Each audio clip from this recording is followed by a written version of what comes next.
Jadi pertanyaannya, siapa makhluk yang Allah ciptakan itu untuk mengenalinya? Dirimu itu jawabannya, dirimu. Ya, dari diri sendiri. Dirimu. Yang lain itu fasilitas bagi dirimu, yang ada di sekelilingmu ini fasilitas bagi dirimu. Sedangkan yang Allah ciptakan untuk mengenalnya itu adalah dirimu. Untuk apa Allah memperkenalkan dirinya kepada dirimu? Supaya dirimu tahu diri. Ya, tahu diri. Diberikan fasilitas kepadamu itu fasilitas untuk mengenalnya, tetapi kamu ambil sebagai namanya itu adalah kemungkaran. Ya, jadi keberadaan di sini karena Allah berkehendak menjadikan khalifah di muka bumi, maka yang tadi yang tidak dapat dikatakan sesuatu dibuatkanlah wadah. Maka inilah jasadmu ini. Untuk menciptakan jasadmu ini diperumpamakan. Ya, saya berikan perumpamannya seperti Allah itu sudah, atau kita ya, jangan Allah. Kita ini berkehendak membuat meja, ya, berkehendak membuat meja. Sudah ada gambarnya meja di dalam pikiran kita, ya. Maka kita ambil sebatang pohon, ya, pohon kita tebang. Kita ambil kayunya, kita lepas semua ranting-rantingnya, daun-daunnya semuanya. Ingat yang mau dicipta ini meja, ya. Di dalam pikiran kita itu sudah ada gambar meja. Dia terbuat dari kayu, ya. Lalu kemudian kita tebang pohon, saya ulangi ya, kita tebang pohonnya, ya. Kita buang daun-daunnya, ranting-rantingnya, akarnya kita lepas, kita buka kulitnya, kita ambil kayunya, baru kita bentuk, ya. Mulai kita bentuk sampai terbentuk meja. Meja ini adalah jasadmu sekarang. Meja ini adalah jasadmu. Sedangkan sisa-sisa dari pohon yang tadi itulah makhluk-makhluk yang ada di sekelilingmu. Ya, makhluk-makhluk yang ada di sekeliling. Saya paham? Jadi, ya, dia menebang pohon tadi untuk apa? Untuk menciptakan meja. Dari nafsun wahidah tadi diciptakan untuk apa? Untuk jasadmu saja.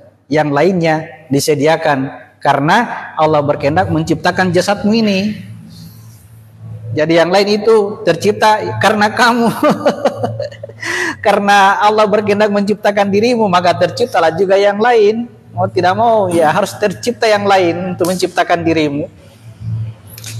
Yang mengenalnya akan bertemu dengannya di surganya dengan melaksanakan perintahnya, ya Kak. Kalau yang mengenalnya tidak perlu tunggu di surga, ya, dimanapun dia berada, dia pasti mengenalnya. Karena Allah itu tidak kemana-mana, ya, bukan hanya di surga, bukan hanya di mana gitu. Dan sekali warkop tutup. Ya, ingat hanya dirimu sendiri, Pak Dul ya, Dul 99. Ingat dirimu sendiri. Yang lain itu sebagai fasilitas bagi dirimu. Itu dia. Yes, ya. Kalau dikenal, kalau tahu itu bagus sekali. Di situ biasa kita terjebak karena hanya sekedar membunyikan. Ya, jadi ada perkataannya Muhammad, ya, dari hadis qudsi barangkali ya, dia katakan begini. Yang pertama-tama dicipta adalah akal dan nurku. Bahasanya barangkali begitu kalau saya tidak salah dengar. Yang pertama adalah akal dan nurku. Lalu kemudian Allah menciptakan segala sesuatu dari nurku. Itu maksudnya kalau kita lepas dari segala sesuatu nyata ini, yang pertama kita jumpa itu adalah nur dulu. Nur. Tetapi ingat, nur ini ada di atasnya. Nur ini cahaya terbalik, ya, tidak akan tercipta segala sesuatu kalau cahayanya tidak dibalik dulu. Tidak boleh cahaya kebenaran itu langsung masuk ke tempat segala materi, tidak, hancur dia. Ya, dibuat dulu kebalikan cahaya, maka terciptalah segala sesuatu.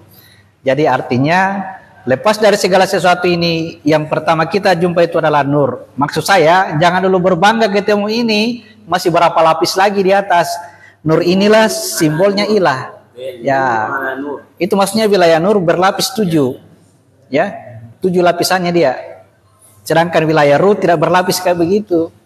Makanya yang nur ini dibahasakan 7 penciptaan langit, 7 lapis langit. Sedangkan yang jasad, yang materi 7 lapis bumi. Oke. Itulah.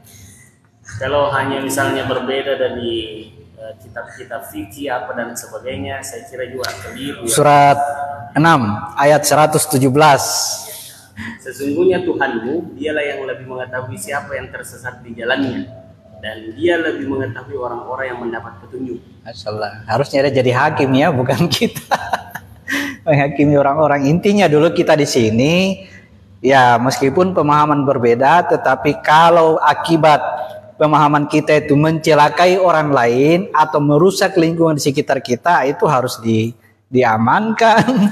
Selama dia masih berbicara saja, tidak ada tindakan fisik, ya tidak ada masalah. Nah ini, dan jika kamu mengikuti kebanyakan orang di bumi, niscaya mereka akan menyesatkanmu dari jalan. Jadi siapa yang harus kita ikuti kalau bukan kebanyakan orang? Yang mereka ikuti hanyalah persangkaan belaka, dan mereka hanyalah membuat kebohongan. Makanya saya ikuti